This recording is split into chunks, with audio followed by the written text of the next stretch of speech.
What, you want more ball pythons? Seriously, more ball pythons? Are you sure you want to see more ball pythons? Really? More ball pythons? So now for something completely different. No, more ball pythons.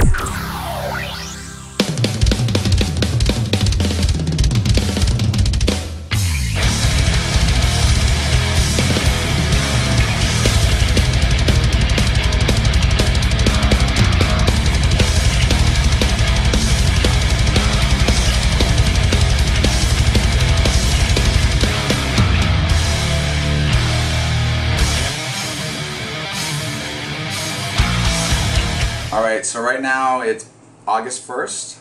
Raph is telling me to point and look at the mirror. Okay, look, there we go. Look right here. Yes, master. Thank you. Okay.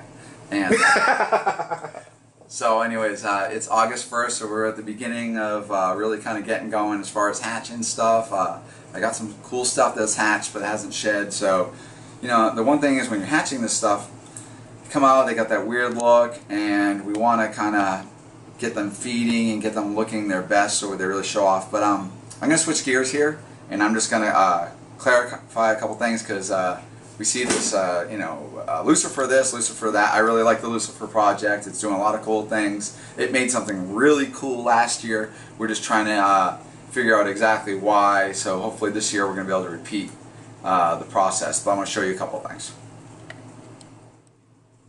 Okay, what we have here is this is a nice looking vanilla. So we know it makes super vanilla. When bred to a fire, it makes the vanilla cream, which is just fantastic. Everything is prettier with vanilla. Vanilla is super pretty. Classic vanilla attributes. So that lightness on the head, a lighter overall body color.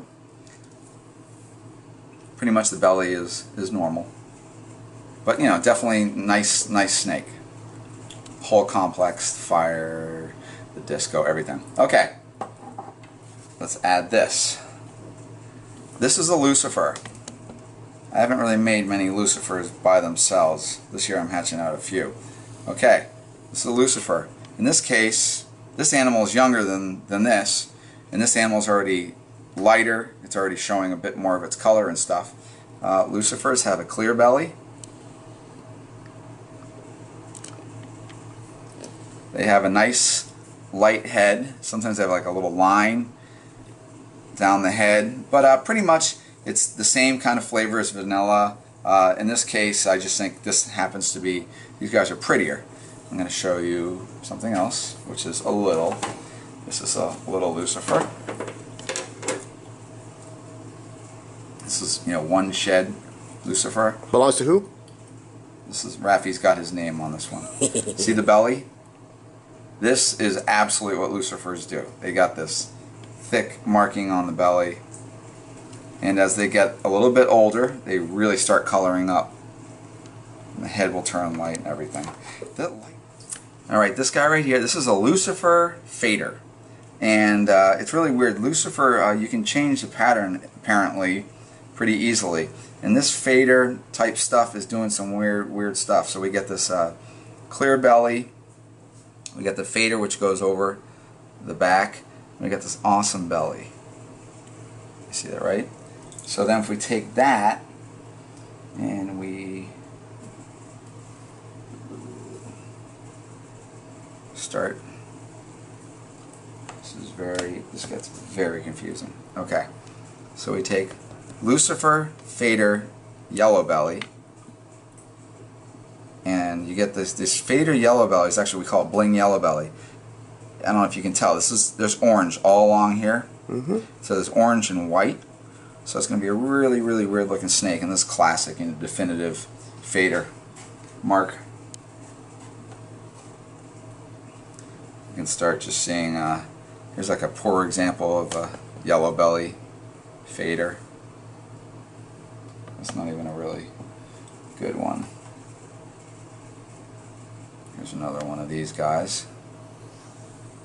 So it's Lucifer, fader, yellow belly, and they have that really. I'm going to show you some other snakes that you're going to see some good evidence of the fader.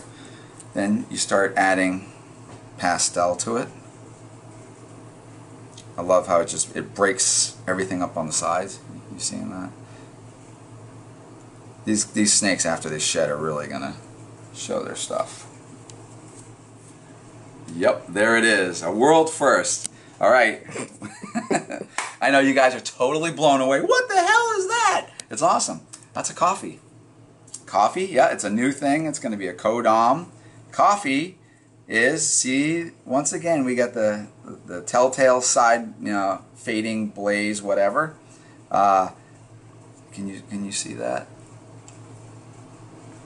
Okay, so this little snake, the mom is actually quite different looking. She's very mocha-y looking, but it's not the, you know, the morph mocha. So it's just this mocha-y looking animal, and I bred her to a Lucifer combo. So this thing, so we're getting a good look at that, just as the side thing. And I'll tell you one thing, everybody that goes through a bunch of imports or ball pythons at pet stores and starts seeing this, we all hope it's the same thing. And I've already gone through a lot of this stuff and it doesn't turn out. This one happened to turn out. So we'll take that and we add that up. Let's do it. Okay, so we all remember what that kind of subtle coffee thing was. If you take a pastel, fader, yellow belly, and you breed it into the coffee, you start getting a snake that looks like that. So that's the coffee thing, which blushes out the center, and then you add to fader, which really helps, and then you just get the yellow belly, which exaggerates everything. And I think that's really, really nice. Okay, so if you then take this is Lucifer, fader, coffee, yellow belly, and so isn't that.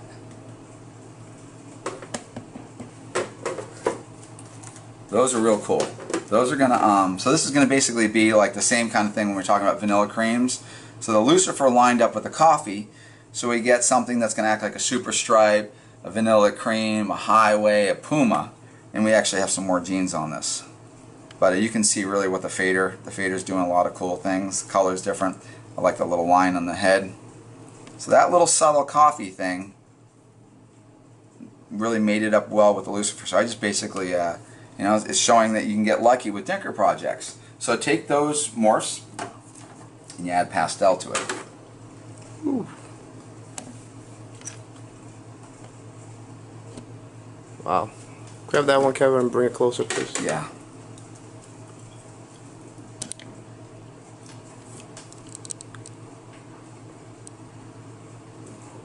That's pretty hot.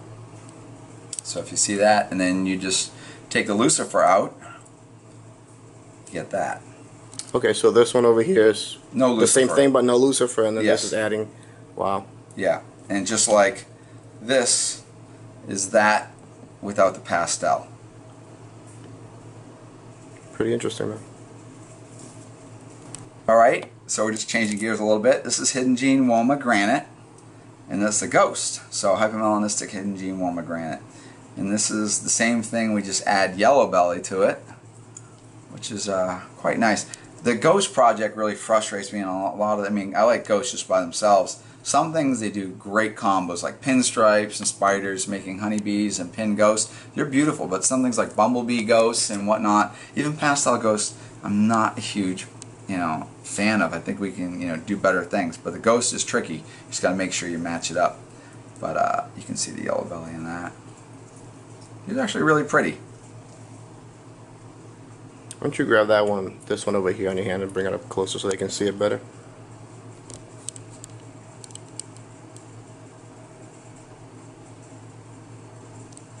Those are very nice, Kev. I actually like it a lot. I'm surprised I do. Yeah. Alright, not to be redundant, but as we're doing some of these videos, I want to start revisiting some of the stuff I hatched out a little bit earlier. Like a snake like this has had 2 sheds, and it's really starting to show, you know, its potential. It's just quite pretty. So this is Super Inferno Enchi, and the belly and the flames.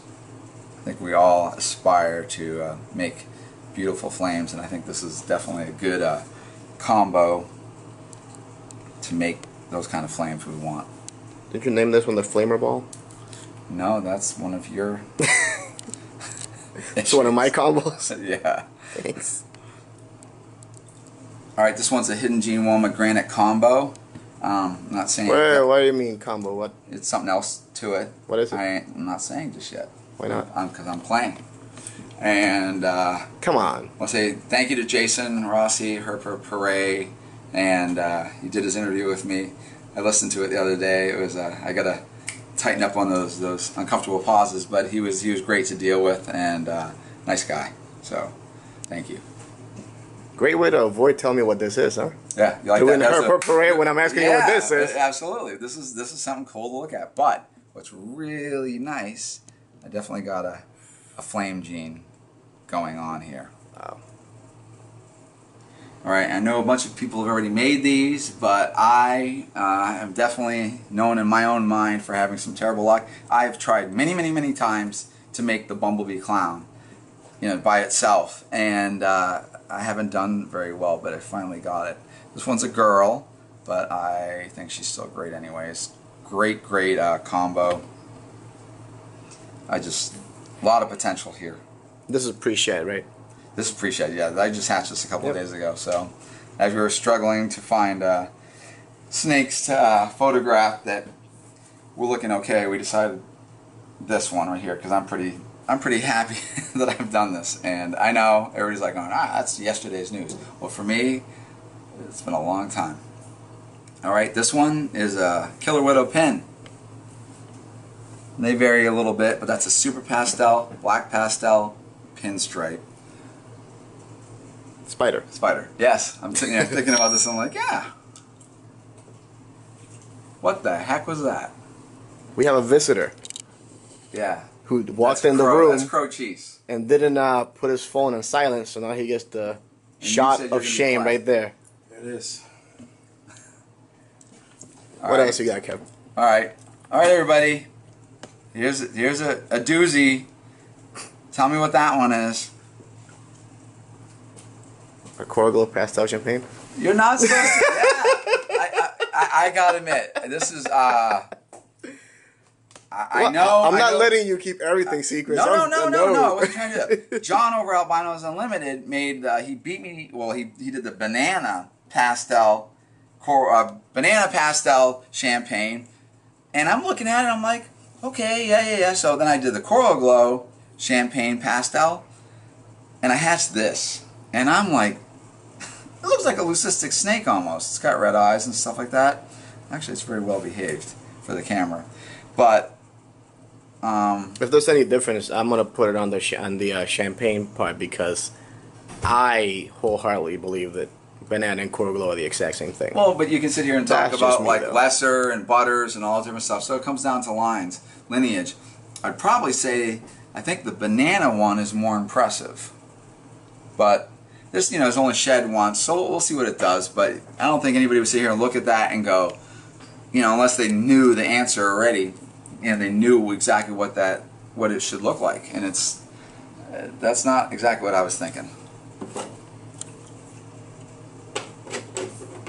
Maybe in a few sheds, Kevin. Well, it's definitely starting to get the orange. Yep. But it'll get more for sure. All right, let's switch gears to some color. All right, here we go. We have standard Coral Glow, which I think happens to be one of the most remarkable base mutations that there is. Coral Glows, bananas are just insane looking, and the genetics are insane and Very huge potential. interesting. Okay, then we take it along and we add pastel to it. Right here, this is from my pastel fader line.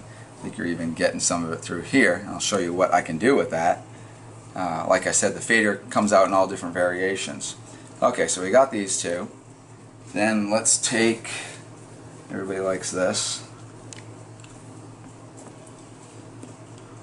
That's a Coral Glow Enchi. Very purple. And then Rafi seemed to be thoroughly impressed with that. You're such an asshole. Yeah, it's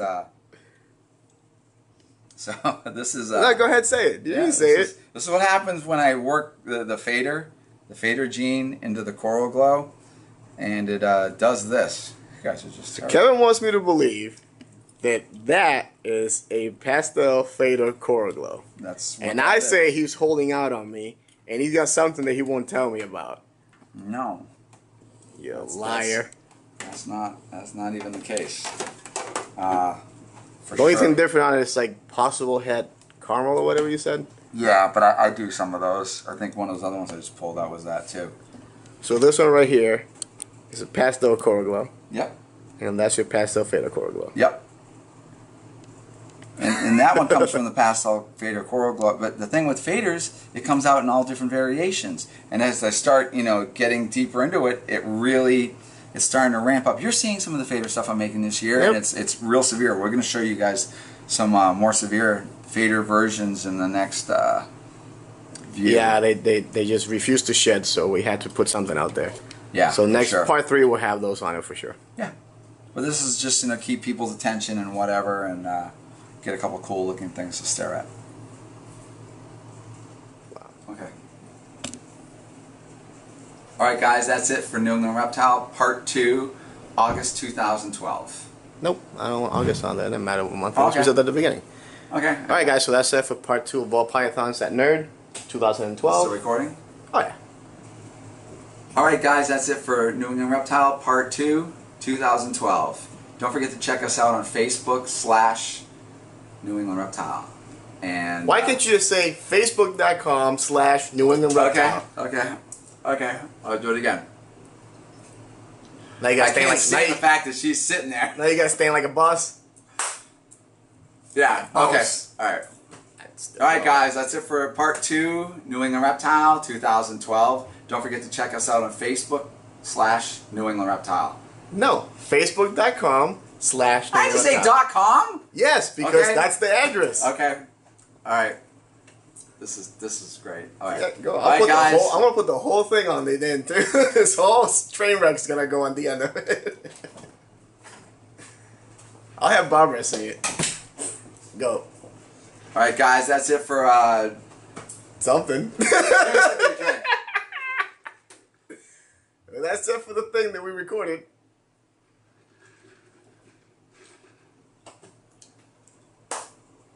Alright, that's it for Nerd 2012 Ball Pythons. Part don't forget- 2. Alright.